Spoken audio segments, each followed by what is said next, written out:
Hi, everybody. I'm Brett Quinn, CEO and founder of StrategyX. So we've got 4 months to go through to the end of the 2022 calendar year.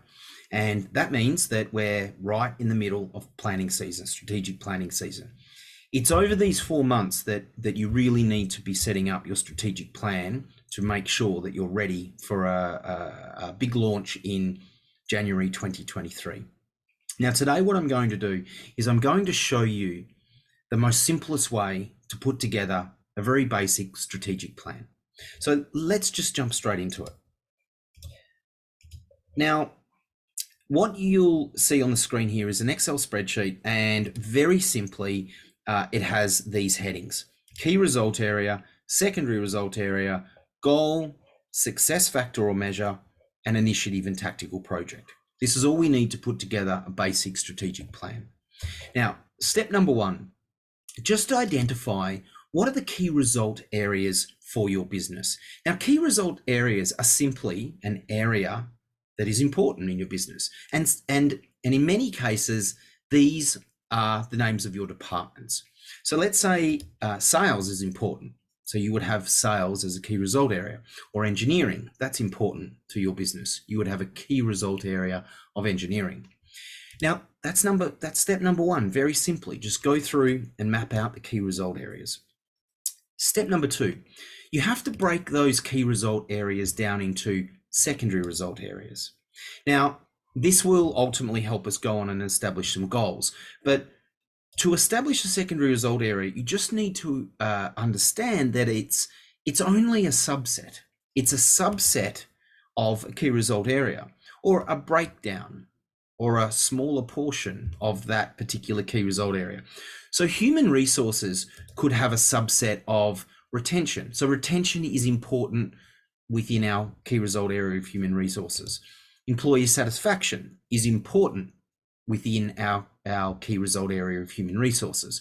Now, let me give you a very quick tip. Just Google human resources, KPIs, key result areas, measures, and you'll start to very easily see the secondary result areas that you probably should be including in your strategic plan. That's step number two. Step number three, we now need to come up with a goal that is related to that particular secondary result area. Now, I don't think I have to tell many of you that goals must follow an acronym, the SMART goal acronym. So it's the specific, measurable, attainable, realistic, and timely.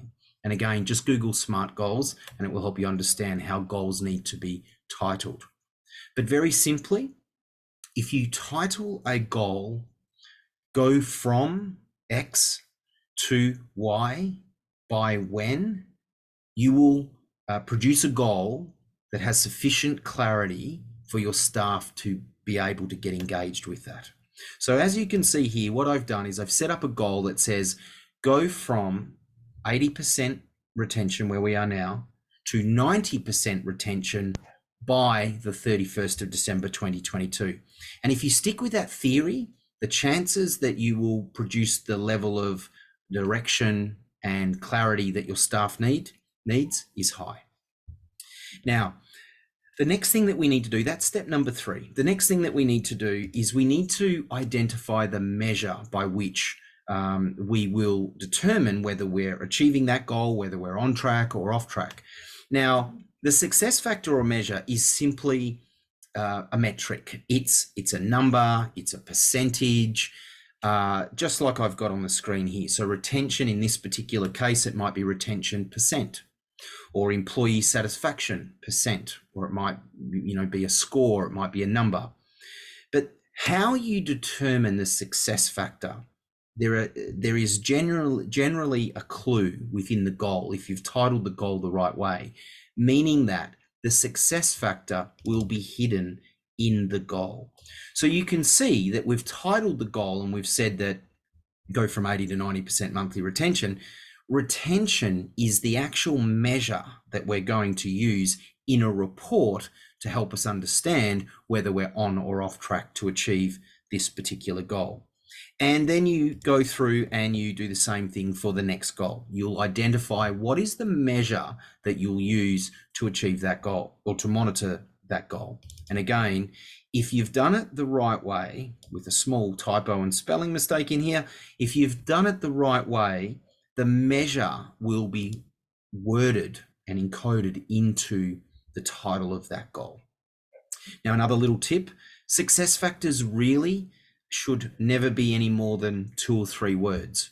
You can title the name of the report, or you can use as many words as you like to title the report, but identifying the actual measure and the metric, you must try to keep that at 2 to 3 words as a minimum, because it will truly then help you define the actual measure. Now, once you've defined the goal and you've defined the measure, then the last part and the fun part is coming up with the initiatives and the tactical projects. So what initiatives and what tactical projects, and you could even go one step further, what actions do you need to set up that will ultimately drive that measure, which will ultimately help us achieve our goal, which will help us achieve our secondary result area, and which will help us achieve our key result area. Now, and that's the fun part. And many people generally start with these initiatives and tactical projects, and then they get busy with implementing them, but they haven't really defined what measure is it that is designed to drive what goal, that is designed to contribute to what area. So it's better if you follow this process that I'm outlining today. Now, you'll notice that I've hidden some cells in here. Very simply, if I just unhide those, what's also important to do is that you must have an accountable person for each of these key areas. So you must have an accountable person for human resources. This person is typically the manager. So if you've got a small enterprise, it might be you. You might be the manager of all 3 of these key result areas.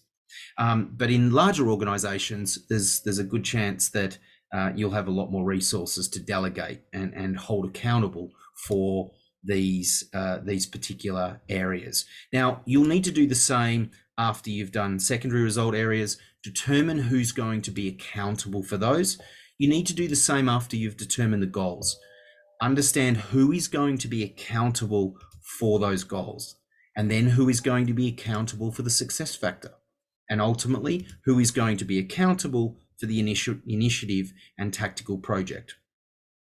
Now, again, you can and you should assign accountable people to these initiatives and tactical projects, and you should put dates on those as to when those tactical projects need to be done by.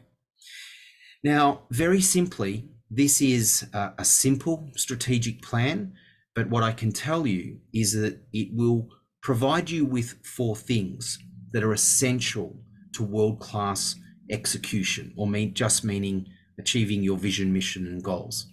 And those 4 things are direction and clarity. This will provide you with the direction and clarity that you need to help your team become engaged. The second part of world-class execution is scoreboards. By identifying the measures and the success factors, they will then become reports, which will go on your scoreboards, which will tell you instantly whether you're winning or losing. And you'll be able to then adjust your actions depending on whether you're on track or off track with those measures, with those scoreboards throughout the year. Next, engagement. If you don't have direction and clarity, and if you don't have scoreboards, it'll be very difficult to get engagement from your staff, because for staff to become engaged, they need to know what's the measure, and they need to know where is it that we want to go. And finally, that's the third point. So finally, the fourth point is accountability. Once you've assigned an accountable person to the key result area, to the secondary result area, to the goals, you will be able to, as a leader and a manager, be able to follow up with those people that are accountable to those items. And that will help satisfy the last element of world-class execution, which is accountability. So again, a very simple plan that will help you achieve direction and clarity, scoreboards, engagement, and accountability. I wish you all the very best. And once you've put your plan together, and if you'd like a platform that's going to help you keep all of this together, just check out our website, www.strategyexe.com. Good luck.